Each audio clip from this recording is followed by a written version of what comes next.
आखिर क्या है आईआरजीसी जिसने ईरान के 50% से ज्यादा ऑयल के कुओं के ऊपर कब्जा कर लिया है और अब वो खुद से ऑयल एक्सपोर्ट को बढ़ावा देना चाहता है। क्या वजह है कि इरानियन रेवोल्यूशनरी गार्ड कॉर्प्स का कंट्रोल इन ऑयल एक्सपोर्ट पे बढ़ने के पीछे कहीं ना कहीं चाइना का भी हाथ है?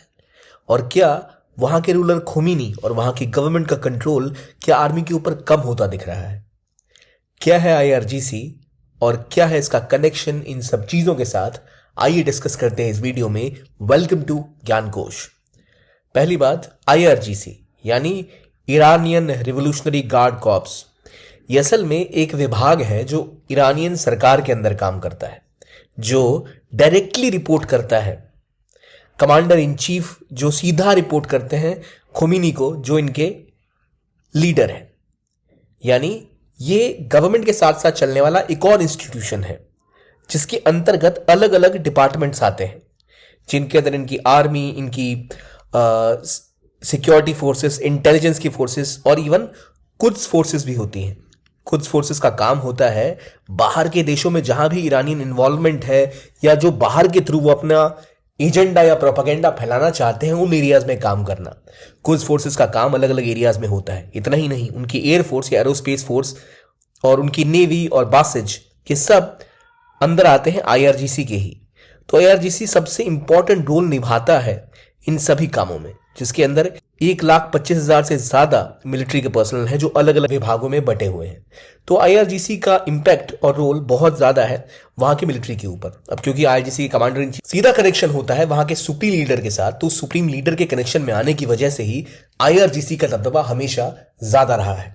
जैसे पाकिस्तान में पाकिस्तानी आर्मी वहां के संसाधनों के ऊपर कंट्रोल बढ़ा के रखती है, कुछ उसी तरह ईरान में भी ईरान की जो आईआरजीसी है उसको संसाधनों का एक हिस्सा दिया जाता है। इसके पीछे वजह यह है कि ईरान अपने देश के अलावा कई देशों में अलग अलग ग्रुप्स को सपोर्ट करता है, चाहे वो लेबनान में हिजबुल्लाह हो जो एक मिलिटेंट ऑर्गेनाइजेशन है, या फिर गाजा में हमास, या आप बात करें यमन में हौतीज की, या आप बात करें इराक में जो अलग अलग मिलिटेंट ग्रुप्स हैं उन सब की। इनको सपोर्ट करता है ईरान, और ईरान का खासतौर पर जो खुद फोर्स है वही इनके लिए हथियार, पैसे और इवन इंटेलिजेंस का सपोर्ट करता है। तो इन सब को फंड करने के लिए आईआरजीसी को कहीं से पैसा तो चाहिए, तो उसके लिए ईरान आईआरजीसी को कुछ अपने ऑयल का एक्सपोर्ट कंट्रोल करने देता है। आमतौर पे जितना भी ऑयल रिजर्व ईरान में होता है, जो लगभग $50 बिलियन के आसपास का है, उसमें से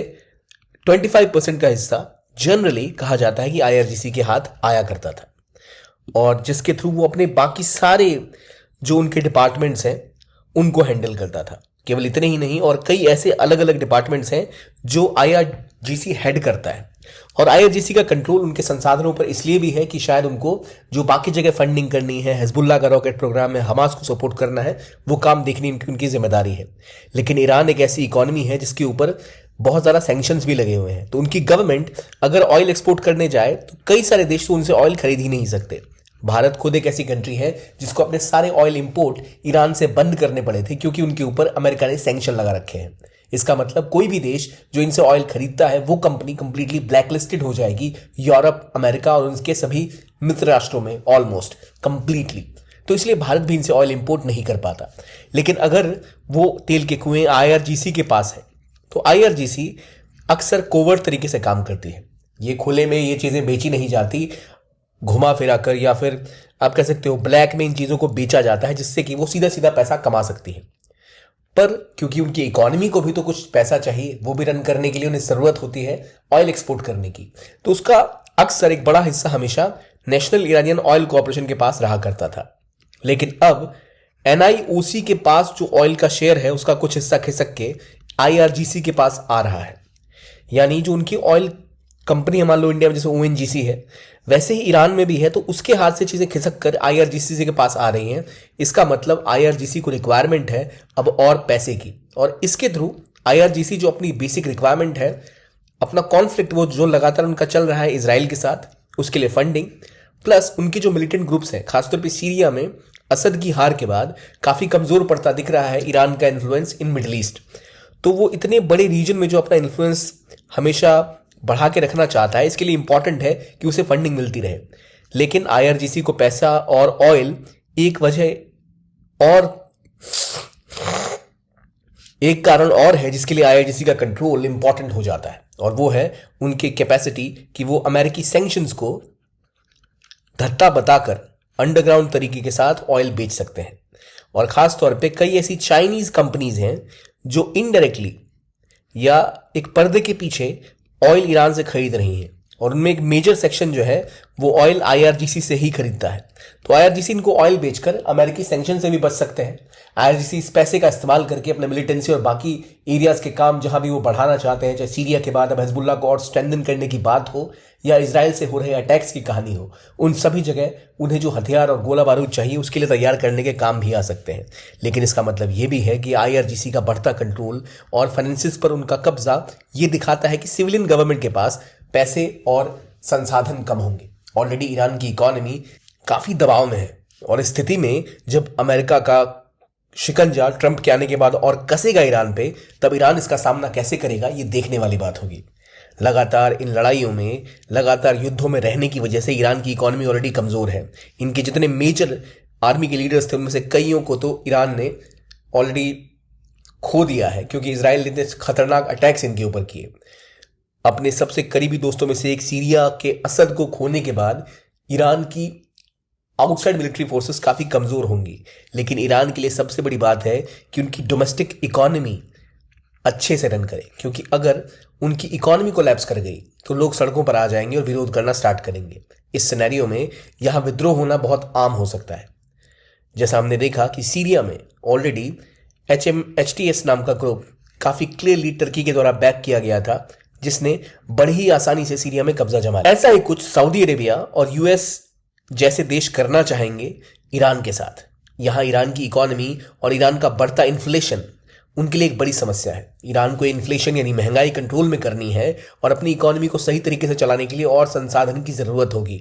उस मौके पर आईआरजीसी का बढ़ता कंट्रोल ये दिखाता है कि शायद वहां की सिविलियन गवर्नमेंट अब और सफर करेगी और वो लोगों को और परेशानी पहुंचा सकते हैं।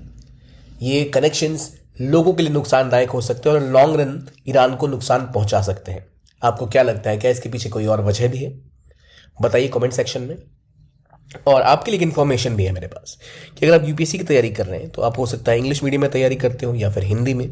तो आप सभी के लिए ऑप्शन ये है कि अगर आप इंग्लिश की तैयारी करते हैं 2025 में आप अटेम्प्ट लेना चाहते हैं तो आप टाइटन ज्वाइन कर सकते हैं। हिंदी के लिए प्रहार, और इंग्लिश 2026 के लिए टाइटन, और इंग्लिश या हिंदी के लिए संकल्प। इनकी खास बात क्या है, यहाँ पर आपको मिलती है लाइव और रिकॉर्डेड क्लासेस जीएस की।